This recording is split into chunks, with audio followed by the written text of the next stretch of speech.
فيديو النهارده ان انت تجاهد نفسك، ان انت ما تعملش حاجه حرام، ما تعملش حاجه تغضب ربنا. احنا بنحاول يعني بقدر الامكان ان احنا ما نعملش حاجه تغضب ربنا. على قد ما نقدر ما تعملش حاجه وحشه في حياتك تندم عليها بعد كده. قبل ما تعمل حاجه فكر كويس قوي في اللي انت بتعمله، شوف هيرضي ربنا ولا لا.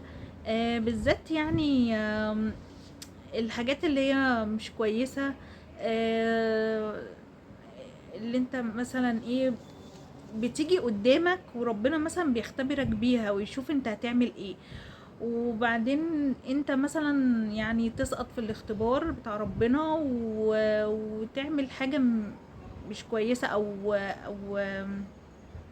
تمد ايدك على حاجة مش بتاعتك، تبص بصات لواحدة، يعني بصات مش كويسة لواحدة، تعمل حاجات مش كويسة مع واحدة، حاجات زي دي يعني. حاول انت تجاهد نفسك بقدر الامكان ان انت تبعد عن الحاجات دي، تبعد عن اي حاجة وحشة. احنا ماشيين في حياتنا برضا ربنا، واحنا ماشيين بستر ربنا يعني. هو هو اللي بيدبر لنا كل حاجة، هو اللي يعني لما تكون معكش فلوس هو اللي بيرزقك.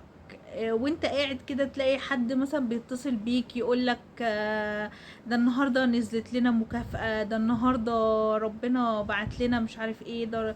تلاقي مثلا حتى لو انت ما عندكش اكل في البيت، يعني تلاقي مثلا زميلك مثلا في الشغل او صاحبك بيزورك وجايب لك مثلا اللي هي الزيارة وهو داخل عليك وكده.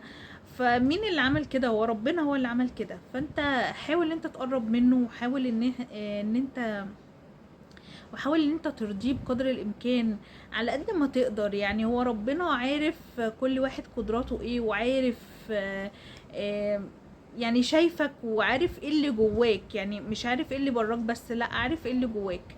فانت كمان احمد ربنا على اللي انت فيه. في ناس كتير قوي مش لاقيه اللي انت فيه، مش لاقيه اكل، مش لاقيه شرب، مش لاقيه بيت. انت عندك كل ده. احمد ربنا على اللي انت فيه وصلي واشكره وحاول تقرب منه بقدر الامكان.